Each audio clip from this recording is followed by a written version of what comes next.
برادران عزیز، وہ آیت ہمارے سامنے آ جاتی ہے کہ جہاں پروردگار عالم نے دستور تبلیغ دیا کہ کس طرح سے تبلیغ کرنی ہے. ذرا سا ان آیتوں کے اوپر، اس آیت پہ خاص طور پر توجہ کیجیے گا. یہ سورہ نحل قرآن مجید کا 16واں سورہ ہے اور اس کی آیت کا نشان ہے 125. آخری آیتوں میں آپ کو یہ ملے گی کہ جہاں پروردگار عالم یہ ارشاد فرماتا ہے ادعو، اے حبیب بلائیے، الی سبیل ربکا، اپنے رب کے راستے کی طرف ان کو بلائیے. اور کیسے بلائیے؟ 3 چیزیں یہاں پر بیان کی گئیں. بالحکمہ، حکمت کے ساتھ بلائیے. والموعظۃ الحسنہ، اچھی طرح سے نصیحت کریں. وجادلہم باللتی ہی احسن، اور جب ان سے جدال کریں، بحث کریں تو جدال بھی اچھے طریقے سے کریں.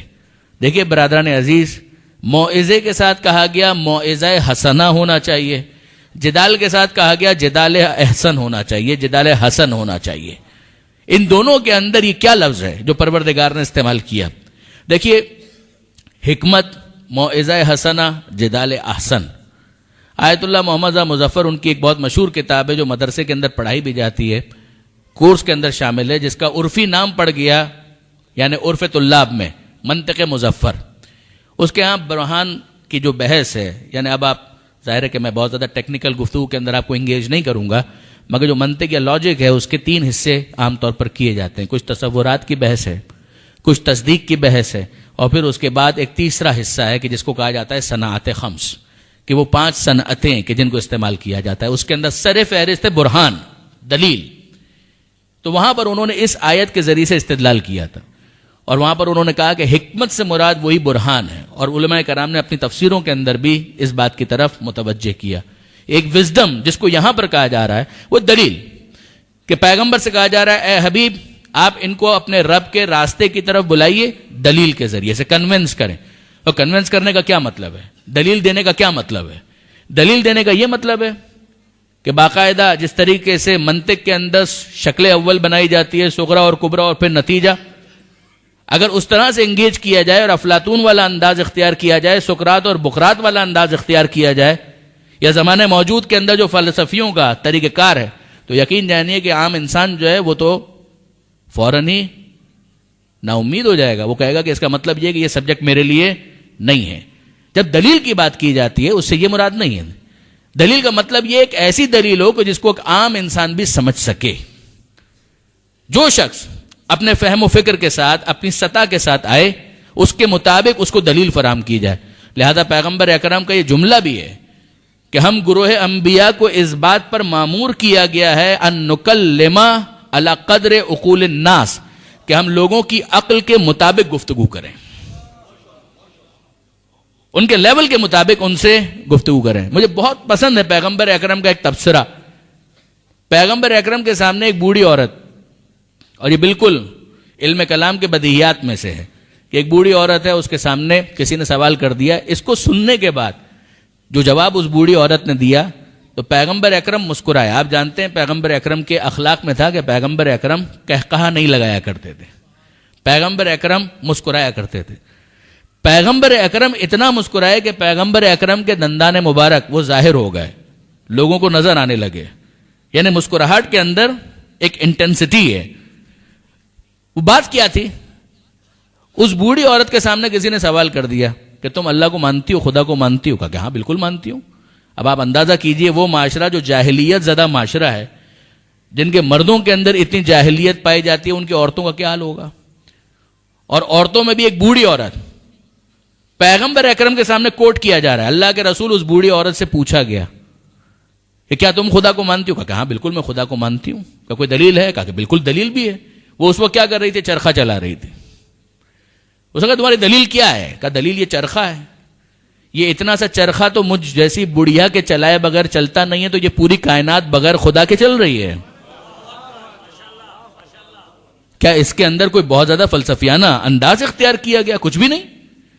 آپ غور کیجئے، یہ جب دلیل پیغمبر اکرم کے سامنے پیش کی گئی تو پیغمبر اکرم مسکرائے، اور اتنا مسکرائے کہ دانت ظاہر ہو گئے. اور پھر پیغمبر اکرم نے فرمایا علیکم بدین العجائز، کہ کم سے کم اتنا دین تو تم سب کے پاس ہونا چاہیے جو دلیل اس بوڑھی عورت نے دی ہے، اس کے ذریعے سے جس طرح سے اس نے سمجھائے اتنا تو تم سب کو سمجھنا چاہیے. کہا کہ یہ دلیل اس انداز کی کہ جو عوامی ہو، عام سطح کی ہو، کہ جس کو ایک انسان آسانی سے کمپریہینڈ کر سکے. میں آپ کے سامنے ایک دوسری مثال عرض کروں برادران عزیز. دیکھیے جب ہم کتابوں کے اندر دیکھتے ہیں تو بڑی بڑی دلیلیں دی گئی ہیں جن کی اپنی اہمیت ہے، مجھے اس سے انکار نہیں ہے. وہ ساری دلیلیں ان کی اپنی ایک امپورٹنس ہے، اس کی اہمیت ہے. مگر دیکھیے کہ اگر مثلا یہ کہا جائے برہان نظم، برہان تمانو، اور مثلا یہ کہا جائے دلیل مابل امتیاز مابل اشتراک، تو ظاہر ہے کہ اتنے نوجوان جو یہاں پر بیٹھے ہوئے وہ سب مجھے گھور کر دیکھنے لگیں گے کہ مولانا کو کیا ہو گیا، کیا باتیں کرنا شروع کر دی انہوں نے. آپ نے غور فرمایا امیر المومنین حضرت علی ابن ابی طالب علیہ الصلوۃ والسلام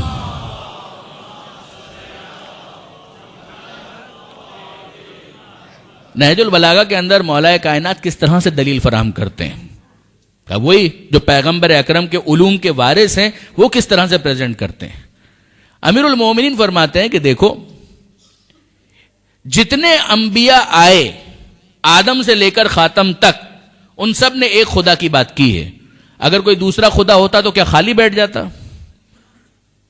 آدم آئے وہ کہہ رہے ہیں خدا ایک ہے، ابراہیم آئے وہ کہہ رہے ہیں خدا ایک ہے، نوح آئے وہ کہہ رہے ہیں خدا ایک ہے، آخری نبی آئے وہ کہہ رہے ہیں خدا ایک ہے. وہ سب کے سب کہہ رہے ہیں خدا ایک ہے. اگر وہ دوسرا خدا ہوتا تو وہ بھی اپنے نبیوں کو بھیجتا. یہ کیسے ہو سکتا ہے کہ ایک تو بھیج رہا ہے اور دوسرا خاموش بیٹھا ہوا ہے؟ یا وہ نہیں ہے یا وہ عاجز ہے. اگر نہیں ہے تو بات ختم ہو گئی، اور اگر عاجز ہے تو اس کا عاجز ہونا خود اس بات کی دلیل ہے کہ جو عاجز ہوتا ہے وہ سب کچھ ہو سکتا ہے، خدا نہیں ہو سکتا. آپ نے غور فرمایا یہ دلیل پیش کرنے کا وہ انداز جو معصومین کے ذریعے سے ہم تک پہنچا. اب آئیے اس کے بعد دوسری چیز جو وہاں پر بیان کی گئی وہ کیا ہے؟ حکمت کے ذریعے سے کا موعظہ حسنہ، کہ اچھی طریقے سے نصیحت کرنا. اور تیسرا کیا ہے؟ کا جادلہم باللتی ہی احسن، بحث بھی اگر کرنی ہے تو اچھی طریقے سے بحث کرنی ہے. کیا مطلب؟ ایسی بحث کہ جس کے اندر حسن ہو، بیوٹی ہو. ایک وہ انداز ہوتا ہے کہ جس کے اندر اس بات کی کوشش کی جاتی ہے کہ سامنے والے کا کریکٹر ایسیسینیشن کر دیا جائے، لیگ پولنگ کی جائے، تو اس کو یہ احساس وہ آفینڈڈ فیل کرے گا. تو بات اگر صحیح بھی ہوگی تو وہ مانے گا نہیں، دل دور ہو جائے گا. آپ غور فرمائیے گا کہ ان سے اگر بحث بھی کرنی ہے تو اس طرح سے بحث کرو جو جدال احسن ہو. ایک ہوتا ہے چڑھائی کرنا، چھا جانے کی کوشش کرنا، اسلام اس کا مخالف ہے. آپ دیکھیے برادران عزیز، پروردگار عالم نے سورہ قصص 28واں سورہ ہے، وہاں پروردگار عالم یہ ارشاد فرماتا ہے کہ تلک الدار الاخرہ، وہ آخرت کا گھر، نجعلھا، وہ ہم قرار دیتے ہیں، للذین، ان لوگوں کے لیے، لا یریدون علوا فی الارض، جو زمین پر چھا جانے کا ارادہ نہیں رکھتے، والعاقبۃ للمتقین، اور عاقبت وہ صاحبان تقوی کے لیے. یہ کیا ہے؟ پروردگار عالم وہاں پر بھی یہی سمجھا رہا ہے کہ تم چھا جانے کی کیوں کوشش کرتے ہو؟ یہ تمہارا ارادہ کیوں ہے کہ سامنے والے کو مغلوب کر لو؟ نہ، اپنی بات پیش کرو، اپنی بات بیان کرو. تمہیں ڈیفینس کرنا پڑ جائے ایک الگ بات ہے، ورنہ تمہارا ارادہ یہ کیوں ہو کہ سامنے والے کو کسی طریقے سے لیٹ ڈاؤن کرنا ہے، کسی طریقے سے سامنے والے کو ذلیل کرنا ہے. کیوں یہ ارادہ ہو؟ کہ یہ ارادہ تمہارا نہیں ہونا چاہیے. وہاں پر ہم دیکھتے ہیں پروردگار کہتا ہے جدال کرو، جدال احسن. جدال کا مطلب بحث کرنا. کیا فرق ہے اس میں اور اس برہان کے اندر، دلیل کے اندر؟ ایک فرق ہے. دیکھیے برادران عزیز، بحث کا مطلب یہ ہے، جدال کا مطلب یہ ہے کہ کوئی کامن ڈینومینیٹر موجود ہو، کوئی ایسی جگہ ہو کہ جہاں سے گفتگو کو شروع کیا جا سکے، کوئی ایسا نقطہ ہو جو ایگریڈ اپون ہو، جو مسلمات میں شمار ہو. میں آپ کی خدمت میں آسان سی مثال عرض کروں. مباہلہ کے اندر کیا ہوا تھا؟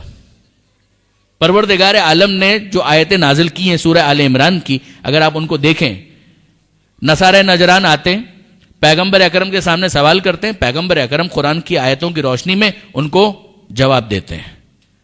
ان کے اعتراضات میں سے ایک اعتراض یہ تھا نا کہ بھائی عیسیٰ علیہ السلام کا باپ کون ہے؟ کیونکہ کوئی ان کا باپ نہیں ہے، لہذا پروردگار عالم معاذ اللہ ان کا باپ ہے. آپ غور کیجئے، اگر یہاں پر لیٹ ڈاؤن کرنا ہو تو کتنی گنجائش موجود ہے؟ اگر سامنے والے کو، فریق مخالف کو ذلیل کرنا ہو تو کتنی گنجائش موجود ہے؟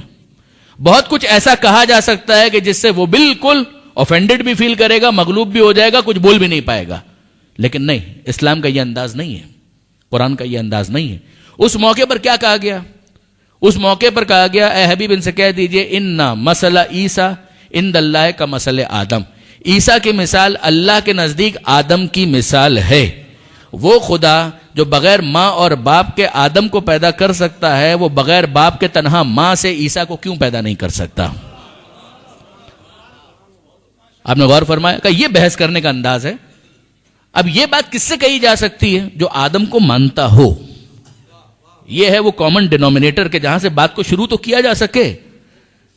اگر وہ کہے کہ میں تو آدم کو بھی نہیں مانتا تو ظاہر ہے کہ پھر اس کے سامنے آدم کی مثال پیش نہیں کی جائے گی۔ ایک ہے پیور آرگومنٹ، برہان، دلیل، اور ایک ہے جدال احسن کہ جہاں پر کوئی کامن گراؤنڈ بنتا ہے۔ جب آپ چین کو اوپر کرنا چاہتے ہیں تو ظاہر ہے کہیں نہ کہیں نیچے اس کو ملنا چاہیے، اس کے دونوں سرے کہیں ملیں گے تو آپ اس کو کھینچ کر اوپر لا سکتے ہیں، لیکن اگر وہ نیچے ہی نہیں مل رہے تو آپ جتنا اوپر کھینچتے چلے جائیے کوئی فائدہ نہیں ہوگا۔ کہ یہ ہے اس بحث کا انداز کہ جس کے اندر جدال کیا جا رہا ہے، بحث کی جا رہی ہے، مگر سامنے والے کو مغلوب کرنے کے لیے نہیں۔ جدال احسن ہے، اور درمیان میں رکھا موعظہ حسنہ کہ اچھی طریقے سے نصیحت کرنا، کہ اس کے اندر بھی سامنے والے کو ذلیل نہ کیا جائے، بات بھی اس تک پہنچ جائے۔ دیکھیں برادران عزیز، ایک ہے میسج دے دینا، اب وہ تو پروردگار عالم نے دے دیا کہ مثال کے طور پر نماز قائم کرو، تو ہمیں پتہ چل گیا کہ خدا نے نماز مانگی ہے، تو اب علم کی کمی تو نہیں ہے۔ اب تو مسئلہ یہ ہے کہ کسی طریقے سے اس بات کو جو دماغ تک پہنچ چکی ہے دل میں اتار دیا جائے۔ آپ نے غور فرمائے؟ اب اس کے لیے کئی مرتبہ کیا ہوتا ہے، مثلا ماں باپ میں وہ اپنی اولاد کو کچھ انسینٹیوز دیتے ہیں کہ بیٹا مثال کے طور پر تم فجر کی نماز پڑھو گے تو میں تمہیں یہ گفٹ دوں گا۔ تو علم نہیں ہے کیا اس کے پاس؟ علم تو ہے کہ بھائی 15 سال کا ہو گیا ہوں، نماز واجب ہو گئی ہے، پڑھنی ہے، مگر مسئلہ سارا یہ ہے کہ اس موقع پر نیند کو قربان کرنا اور مصلی کے اوپر آنا، اس کے لیے اپنے نفس کو قابو کرنا، تو اس کے لیے کسی نہ کسی انسینٹیو کی تو ضرورت ہے۔ یہ وہ منزل ہے کہ جہاں پر ہمیں پیغمبر اکرم کے یہ دو اوصاف سمجھ میں آتے ہیں کہ یا ایھا النبی انا ارسلناک شاہدا ومبشرا ونذیرا، اے حبیب ہم نے آپ کو رسول بنا کر بھیجا ہے اور شاہد بنا کر بھیجا ہے، گواہ بنا کر بھیجا ہے، ومبشرا ونذیرا ہم نے آپ کو خوشخبری دینے والا بنا کر بھیجا ہے، ونذیرا ہم نے آپ کو وارننگ دینے والا، ڈرانے والا بنا کر بھیجا ہے کہ آپ ان کو بتائیں جنت بھی ہے اور جہنم بھی ہے، یہاں کی عیاشی کے نتیجے میں وہاں پر تمہیں زحمت کا سامنا نہ کرنا پڑ جائے، اور یہاں پر اگر تم اپنے رب کی باتوں کو قبول کرو گے تو یقیناً تمہارے لیے وہاں پر نعمتیں ہیں کہ جو منتظر ہیں۔ اور فرمایا آپ نے کہ یہ دو چیزیں، یہ جو نصیحت ہے اس کو کرنے کے مختلف انداز ہیں۔ بس یہ بات ذہن میں رکھیے گا کہ نصیحت کا مقصد کیا ہے۔ کئی مرتبہ انسان بات کو سمجھ چکا ہوتا ہے، عقلی طور پر وہ اس بات کو قبول کر چکا ہوتا ہے، مسئلہ صرف یہ ہے کہ وہ بات اس کے دل میں ابھی پینیٹریٹ نہیں کر پائی۔ یہ وہ موقع ہے کہ جہاں پر نصیحت اپنا اثر دکھاتی ہے۔ میں آپ کی خدمت میں عرض کروں، کسی جگہ پر میں نے آیت اللہ کاشف الغطا، یہ تو پوری فیملی ہے نا، انہی کی ایک فرد، ان کا اپنے بیٹے کے ساتھ ایک مکالمہ پڑھا تھا، وہ میں آپ کے ساتھ شیئر کرتا ہوں۔ ایک مرتبہ درود بھیجے گا محمد و آل محمد۔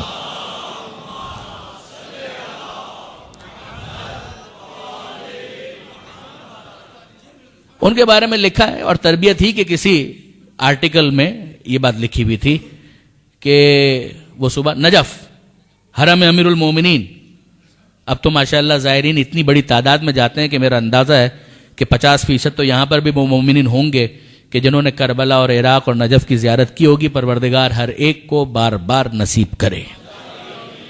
تو نجف کا ماحول، اللہ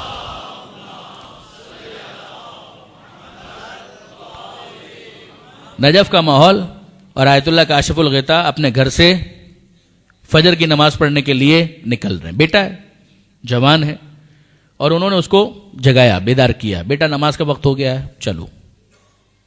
اس نے کہا بابا آپ چلیں، میں پیچھے آتا ہوں۔ تو وہ آیت اللہ کاشف الغطا کو تو معلوم ہے کہ اس کا کیا مطلب ہے۔ بیٹا اگر یہ کہہ رہا ہے تو اس کا مطلب یہ ہے کہ تھوڑی سی وہ لبرٹی لے کے باپ چلا جائے تو ہو سکتا ہے کہ پھر اس کے بعد کروٹ بدل کر، بچہ تو بچہ ہے، جوان ہے بھی نیا نیا، تو ظاہر اس طرح کی چیزیں تو ہوں گی، نیچرل ہے۔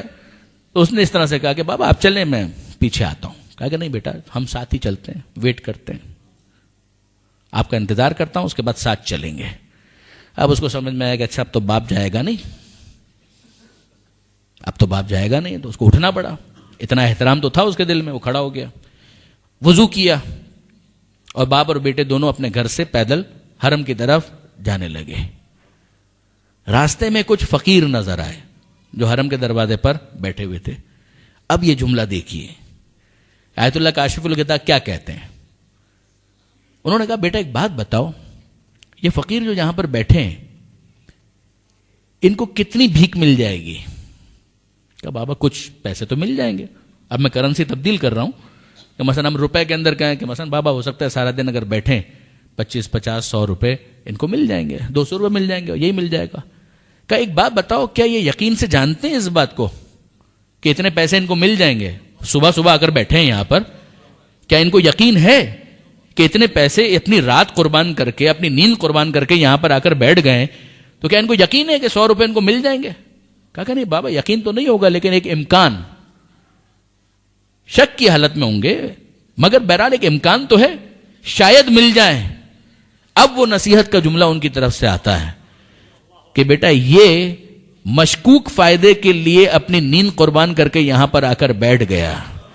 اگر تمہیں واقعاً اس ثواب پر یقین ہو کہ جو فجر کی نماز حرم امیر المومنین کے اندر پڑھنے کا ہے، تو کیسے ممکن ہے کہ تم بستر پر سوتے رہ جاؤ اور یہاں پر نہ آؤ؟ وہ مشکوک فائدے کے لیے اپنا بستر چھوڑ سکتا ہے، تم یقینی فائدے کے لیے اپنا بستر نہیں چھوڑ سکتے. اب یہاں پر کیا کیا گیا ہے برادران عزیز؟ علم کی جہاں تک بات ہے، سمجھانے کی جہاں تک بات ہے، وہ تو پہلے اس کو معلوم ہے کہ فجر کی نماز واجب ہے. میں 15 سال کا ہو چکا ہوں، بلکہ 15 سال سے کچھ پہلے ہی عام طور پر لڑکوں کے اوپر نماز واجب ہو جاتی ہے، اس کو معلوم ہے. مگر مسئلہ سارا یہ ہے کہ وہ چیز جو اس کی عقل کے اندر ہے، علم بن کر ہے، اب اسے اخلاق کا حصہ بنانا ہے، اسے دل میں اتارنا ہے. تو اس کے لیے ایک نصیحت کا موقع تلاش کرنا ہوگا. اگر وقت سے پہلے بار بار ایک ہی جملے کو تکرار کیا جائے، وہ بات ضائع ہو جائے گی. اور اگر وقت کو مس کر دیا جائے تو اپارچونٹی لاسٹ.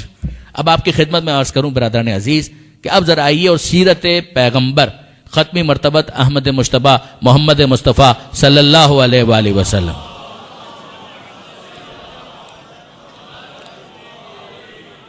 حضور کی سیرت کے ان 2 واقعات کی طرف توجہ کیجیے گا اور ہم اپنی بات کو اختتام کی طرف لے جائیں. آپ سب کے حافظے کے اندر اور علم میں یہ بات ہے، اس بوڑھی عورت والا قضیہ. پیغمبر اکرم اپنے گھر سے، اور اب مدینہ منورہ اور مکہ معظمہ کے حوالے سے ہم دعا مانگے کہ وہ مقامات ہمارے لیے زیارت گاہ ہیں. پروردگار عالم ہر ایک کو حج اور زیارت مدینہ کی بار بار توفیق نصیب فرمائے. تو آپ جا کر اس محلے کو دیکھیں کہ جہاں پر پیغمبر اکرم رہا کرتے تھے، محلہ بنی ہاشم. اور پیغمبر اکرم اپنے گھر سے نکلتے ہیں اور وہ بوڑھی عورت پیغمبر اکرم کے اوپر خس و خاشاک کچرا ڈالتی ہے. آپ سب نے یہ واقعہ سنا ہوا ہے. پیغمبر اکرم کا طریقہ کار کیا ہے؟ بقول علامہ نقطن صاحب وہ فرماتے تھے کہ پیغمبر اکرم نہ بدلہ لیتے ہیں نہ راستہ بدلتے ہیں. بدلہ بھی نہیں لیتے، کچھ بولتے بھی نہیں، چلے جاتے ہیں، اور راستہ بھی نہیں بدلتے. یعنی نیکسٹ ٹائم جب جانا ہے تو روٹ وہی لیتے ہیں. وہ بوڑھی عورت تو انتظار کر رہی ہے کہ واپس گزریں گے تو واپس خس و خاشاک پیغمبر اکرم پر وہ ڈالے گی، اور وہ کام کرتی ہے. کتنی مرتبہ یہ کام ہوا خدا بہتر جانتا ہے. یہ پیغمبر اکرم کا روٹین ہے. اپنے گھر سے نکلتے ہیں، وہ بوڑھی عورت کا روٹین ہے، وہ خس و خاشاک لے کر کھڑی ہوئی ہے، پیغمبر اکرم کو دیکھتی ہے اور پیغمبر اکرم کے اوپر وہ کچرا ڈال دیتی ہے. پیغمبر اکرم سائلنٹلی وہاں سے موو کر جاتے ہیں، آگے بڑھ جاتے ہیں. اور آپ جانتے ہیں کہ ایک دن اس نے یہ کام نہیں کیا. پیغمبر اکرم نے سوال کیا کہ بھائی وہ بوڑھی عورت دکھائی نہیں دے رہی ہے جو ہم پر کچرا ڈالا کرتی تھی. اے اللہ کے رسول، وہ راستے میں پھول لے کر کھڑی ہوتی تھی، کیا آپ اس کے بارے میں پوچھ رہے ہیں؟ وہ گلدستہ لے کر کھڑی ہوتی تھی، جب آپ نکلتے تھے تو کیا درود پڑا کرتی تھی؟ وہ تو کافرہ مشرکہ ایک بوڑھی عورت جو آپ کے ساتھ گستاخی کیا کرتی تھی، آپ کے اوپر کچرا ڈالتی تھی، آپ اس کے بارے میں پوچھا کہ ہم وہ نظر نہیں آ رہی، کیا ہوا اس کو؟ تو کسی نے کہا اللہ کے رسول وہ بیمار ہے. پیغمبر اکرم کہا کہ کہاں اس کا گھر کس طرف ہے؟ کہ اس طرف قریب میں. پیغمبر اکرم کہا اچھا ٹھیک ہے میں جاتا ہوں اس کی طبیعت پوچھ کر آتا ہوں. پیغمبر اکرم گئے اور جیسے ہی اس نے پیغمبر اکرم کو دیکھا تو کیا جملہ کہا؟ کامنٹ پاس کیا، آج آپ مجھ سے بدلہ لینے کے لیے آئے ہیں جب میں بیمار ہوں، فکر ہر کس بقدر ہمت اوست، ٹپکے گا وہی ظرف سے جو ظرف میں ہوگا. وہ بیچاری اپنے اینگل سے جو اس کا ظرف ہے اسی اعتبار سے وہ بات کر رہی ہے. پیغمبر اکرم کیا جملہ کہتے ہیں؟ پیغمبر اکرم کہتے ہیں اے کنیز خدا، میں بدلہ لینے نہیں آیا. اب آپ غور کیجئے برادران عزیز، یہ جو پیغمبر اکرم عیادت کے لیے آئے ہیں، یہ کون سا حق ہے کہ جس کو پیغمبر اکرم ادا کر رہے ہیں؟ کہ یہ حق اسلام ہے؟ وہ مسلمان تو نہیں ہے.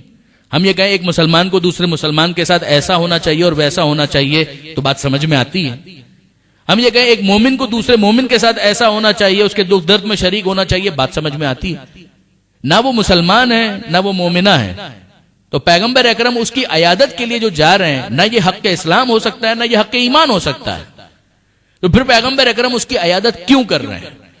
اسی رشتے کو سمجھانے کے لیے پیغمبر اکرم نے پہلے کہا اے کنیز خدا، کہ چاہے تو مسلمان نہ ہو، چاہے تو مومنہ نہ ہو، مگر اللہ کی ایک کنیز تو ہے، اللہ کی بندی تو ہے. مجھے پتا چلا کہ تو بیمار ہے، میں تو فقط تیری عیادت کے لیے آیا تھا، میں پوچھنے کے لیے آیا تھا کہ اب صحت کیسی ہے. جسمانی طور پر تو اب بیمار ہوئی ہے، روحانی طور پر پہلے سے بیمار تھی. جسمانی طور پر صحت اس کو بعد میں ملے گی، مگر پیغمبر اکرم کا یہ جملہ سنا اور روحانی اعتبار سے شفا پا گئی. اور اب کہتی ہے کہ مجھے بتائیے آپ کے دین میں داخل ہونا ہو تو کیا طریقہ اختیار کیا جائے. میں جو اپنے نوجوان دوستوں کو متوجہ کرنا چاہ رہا ہوں، مجھے صرف اتنا بتائیے کہ جب پیغمبر اکرم اس کی عیادت کرتے ہیں تو پیغمبر نے کون سی دلیل اس کے سامنے پیش کی ہے؟ کون سا برہان اس کے سامنے پیش کیا؟ ایک سوال ہے نا کہ یہ تینوں طریقے جن کی اپنی اہمیت ہے، ان میں سب سے ایفیکٹو کون سا ہے؟ سب سے ایفیکٹو کون سا ہے؟ دیکھیے برہان کی بہت اہمیت ہے، میں اس کا منکر نہیں ہوں. دلیل کی بڑی اہمیت ہے، میں اس کے خلاف نہیں ہوں. مگر سوال سارا یہ ہے کہ ان تینوں طریقوں میں سب سے زیادہ ایفیکٹو کون سا ہے؟ ذہن میں شاید یہ آئے کہ دلیل، جی نہیں، دلیل اہم ضرور ہے، مگر سب سے زیادہ ایفیکٹو انسان کا اخلاق ہے، اس کا کردار ہے، کہ وہ لوگوں کے ساتھ ڈیل کیسے کرتا ہے، وہ بات کیسے کرتا ہے، لوگوں کے ساتھ اس کا انداز کیسا ہے، اس کی گفتگو کیسی ہے. وہ اخلاق ہے کہ جو سب سے زیادہ امپریسو ہوتا ہے. میں کبھی نہیں بھولوں گا برادران عزیز، کینیا میں، نیروبی میں ایک دفعہ ماہ رمضان کی تقریروں کے لیے جانے کا اتفاق ہوا تھا، اور وہاں پر ایک مدرسہ تھا. اس مدرسے کے اندر وہاں کے جو لوکلز، مقامی افریکنز، وہ اس کے اندر ایڈمیشن ان کے تھے اور ان کو دین سکھایا جا رہا تھا. کبھی نہیں بھول سکتا، وہیں پر ایک لوکل، وہاں کا جو مقامی استاد تھا، میں نے اس سے کچھ ڈسکس کیا اور میں نے اسے سوال کیا. اچھا، he was very good at English. وہ اپنی لوکل جو لینگویج تھی سوالی، وہ بھی بہت اچھی بول رہے تھے، عربی بھی ان کو آتی تھی. تو گفتگو ہو رہی تھی، تو میں نے ان سے پوچھا کہ یہ بتائیے کہ جہاں جس علاقے کے اندر ہم لوگ ہیں افریقہ کے، یہاں پر تبلیغ کے اعتبار سے اسلام کہاں پر ہے اور کرسچینٹی کہاں پر ہے؟ کمپیئر کریں just for the sake of understanding, تو ہمیں پتا تو چلے اسٹیٹسٹکس وائز کہ کیا معاملہ ہے. تو اس نے بہت پیاری بات کی. اس نے کہا کہ جناب جہاں پر کرسچینٹی ہے وہاں آدھے پر بھی شیعت نہیں ہے. اگر کرسچینٹی 100 پر ہے تو تشیع جو ہے وہ 25% کے اوپر کھڑا ہوا ہے. اور یہ بھی انقلاب اسلامی کے بعد، جب خانہ فرنگ بنا اور دوسری چیزیں ہوئی اس کے بعد، ورنہ اس سے پہلے کچھ بھی نہیں تھا. تو میں نے کہا کہ بھائی مسئلہ تو یہ ہے کہ کرسچینٹی تو آرگومنٹ میں تو بہت ویک ہے. ٹرینٹی کو تو آپ کیسے جسٹیفائی کریں گے؟ In the name of the father, the son and the holy ghost. باپ کے نام سے، بیٹے کے نام سے، روح القدس کے نام سے. خدا ایک بھی اور تین بھی اور تین بھی ایک بھی ہے. تو اگر ٹرینٹی کے بارے میں ان سے خود سے پوچھا جائے کہ کوئی عقلی دلیل، تو وہ خود کہتے ہیں کہ نہیں، عقلی دلیل تو کوئی نہیں ہے. تو یہ کیا ہو گیا؟ جس کے پاس عقلی دلیل کوئی نہیں ہے اس کے بارے میں آپ کہہ رہے ہیں کہ وہ اتنا زیادہ پروپیگیٹ کر پائے، اتنے زیادہ افراد کرسچن بن گئے. کہا کہ ہاں بالکل ایسا ہی ہے. تو میں نے کہا کیوں، وجہ کیا ہے؟ تو اس نے جواب دیا. اس نے کہا کہ بات یہ ہے کہ جب کرسچنز یہاں پر آ کر تبلیغ کرتے ہیں تو وہ تبلیغ بعد میں کرتے ہیں. پہلے یہاں پر ہسپتال بناتے ہیں، اسکول بنائیں گے، کلینک بنائیں گے، کھیلنے کا گراؤنڈ بنائیں گے، کھانا کھلائیں گے. اب مسئلہ ذرا یہ ہے کہ وہ شخص جو بھوکا ہے اس کو دلیل بعد میں سمجھ میں آتی ہے، کھانا پہلے سمجھ میں آتا ہے. وہ جس کے گھر کے اندر بیوی بچے جو ہیں بھوک سے بلکھ رہے ہیں، آپ اس کو کیا دلیلیں فراہم کر رہے ہیں؟ اس کے بعد ہمیں سمجھ میں آتا ہے کہ کیا وجہ تھی کہ پیغمبر اکرم دعوت ذوالعشیرہ کے موقع پر کھانا پہلے کھلاتے ہیں، بعد میں کرتے ہیں۔ دل میں داخل ہونے کا راستہ پیٹ سے ہو کر جاتا ہے، بعض علماء یہ کہتے ہیں، غلط نہیں کہتے۔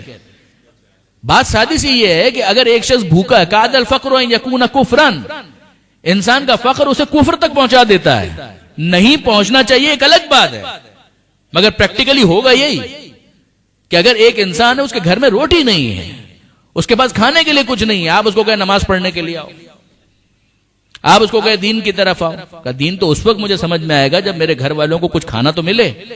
اب جب کھانا مل جائے تو اس کے بعد دلیل کمزور بھی ہو تو قبول کر لی جاتی ہے۔ اچھا، وہ کہتے ہیں کہ وہ لوگ اس طرح سے شروع کرتے ہیں کہ دودھ کے ڈبے پہلے بھجواتے ہیں، روٹی پہلے پہنچاتے ہیں، کلینک پہلے بنواتے ہیں، کھیلنے کے لیے گراؤنڈ پہلے دیتے ہیں، چھوٹا موٹا اسکول پہلے بنا دیتے ہیں۔ اب جب ان کو اطمینان ہو جاتا ہے کہ یہ لوگ ہمارے لیے مفید ہیں تو وہ کمزور دلیل کو بھی نظر انداز کر دیتے ہیں۔ کہا ہمارا کیا طریقہ ہے؟ کہا ہمارا طریقہ یہ ہے کہ ہم ان کی بھوک کو نظر انداز کرتے ہیں، تمام تر مسائل کو نظر انداز کرتے ہیں، اسٹارٹ کرتے ہیں come to Islam, come to Islam, come to Islam. میں آپ کو اطمینان کے ساتھ کہتا ہوں برادران عزیز، ایک طالب علم کی حیثیت سے اطمینان کے ساتھ کہتا ہوں کہ 1 گھنٹے کی تقریر وہ اثر نہیں کرے گی جو وہ ایک جملہ اثر کرے گا۔ یہ ہوتا ہے۔ امیر المومنین حضرت علی ابن ابی طالب علیہ الصلوۃ والسلام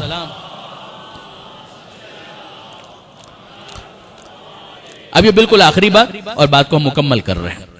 امیر المومنین کے حوالے سے یہ ملتا ہے کہ امیر المومنین پیغمبر اکرم کی سیرت اخلاق، اس اینگل سے بات کو میں اختتام کی طرف لے جا رہا ہوں کہ پیغمبر اکرم کے اس شاگرد اور شاگرد رشید کہ جس نے یہ جملہ کہا کہ انا عبد من عبید محمد، میں محمد کا غلام، ہمارا فخر ہے کہ ہم اس علی کو مولا مانتے ہیں کہ جو رسول کا غلام۔ بہت غور فرمائیے گا، مولا کا جملہ انا عبد من عبید محمد، بلکہ صحیح معنوں میں تو غلامی کا حق بھی علی نے ہی ادا کیا ہے۔ امیر المومنین کسی کام سے کوفہ سے باہر نکلے، یہ مولا کی ظاہری خلافت کا زمانہ ہے، دیکھیے گا باہر نکلے، اور یہ زمانہ فیس بک کا زمانہ نہیں ہے، انٹرنیٹ کا زمانہ نہیں ہے کہ جہاں پر سب کو پتا ہو کہ اس وقت حاکم ہے، وقت کون ہے، نہیں معلوم، نہ کوئی خبریں ہیں، نہ کوئی رسالہ ہے، نہ کوئی اخبار ہے، نہ انٹرنیٹ۔ امیر المومنین باہر آئے کسی کام سے، آن دا وے بیک جب جا رہے تھے کوفہ کی طرف تو راستے میں ایک یہودی سے ملاقات ہو گئی۔ امیر المومنین اپنے آپ کو انٹروڈیوس بھی نہیں کرتے، اپنا تعارف بھی نہیں کرواتے، بس ساتھ چلنا شروع ہو گئے۔ وہ بھی نہیں جانتا کہ یہ اس وقت عرب کا حاکم ہے، خلیفہ وقت ہے، اسے نہیں معلوم، وہ یہودی ساتھ ساتھ چل رہا ہے۔ ظاہر ہے کہ ایک جگہ وہ آئی کہ جہاں پر دو راہ، اس یہودی کو کسی جگہ جانا تھا اور دوسرا راستہ کوفے کی طرف جہاں مولا کائنات کو جانا تھا۔ خدا حافظی ہو گئی، یہ اپنے راستے پر آگے بڑھنے لگا اور پیچھے اس نے محسوس کیا کہ ارے ابھی جس سے خدا حافظی ہوئی ہے وہ تو پیچھے پیچھے آ رہا ہے، مڑ کر دیکھا ارے تو علی آ رہے ہیں۔ تو سوال کیا آپ شاید بھول رہے ہیں، آپ کا راستہ اس طرف ہے۔ اب اس بیچارے کو تو نہیں معلوم ہے کہ یہ وہ ہے کہ جو زمین کے راستے کو کیا بھولے گا جو آسمان کے راستوں کو زمین سے زیادہ جانتا ہے۔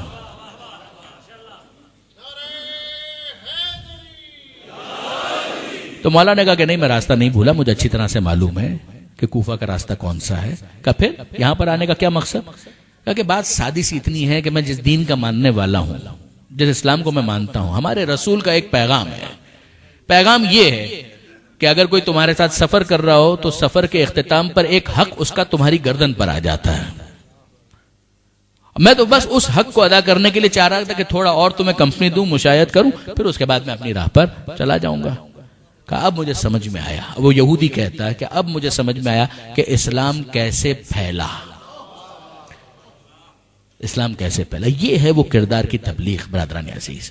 بے شک ادعو الی سبیل ربک بالحکمہ، اے حبیب اپنے رب کے راستے کی طرف بلائیے حکمت کے ذریعے سے، والموعظۃ الحسنہ وجادلہم باللتی ہی احسن، دلیل کی بہت اہمیت ہے، اچھی طریقے سے بحث کرنے کی بڑی اہمیت ہے، مگر یقین جانیے برادران عزیز یہ جو پروردگار نے کہا ہے نا موعظہ حسنہ، یہ جو خدا نے کہا انک لعلی خلق عظیم، کہ یقیناً آپ اخلاق عظیم کی منزل پر ہے، جتنا زیادہ یہ ایفیکٹو ہے کوئی دوسری چیز اتنی ایفیکٹو نہ ہے نہ ہو سکتی ہے، نہ اس زمانے میں، نہ آج کے زمانے میں، اور نہ قیامت تک کوئی دوسری چیز اتنی ایفیکٹو نہیں ہو سکتی کہ جتنی انسان کا کردار افیکٹو ہوتا ہے. بس اختتام چھٹے امام کے اس جملے پر کرتے ہیں.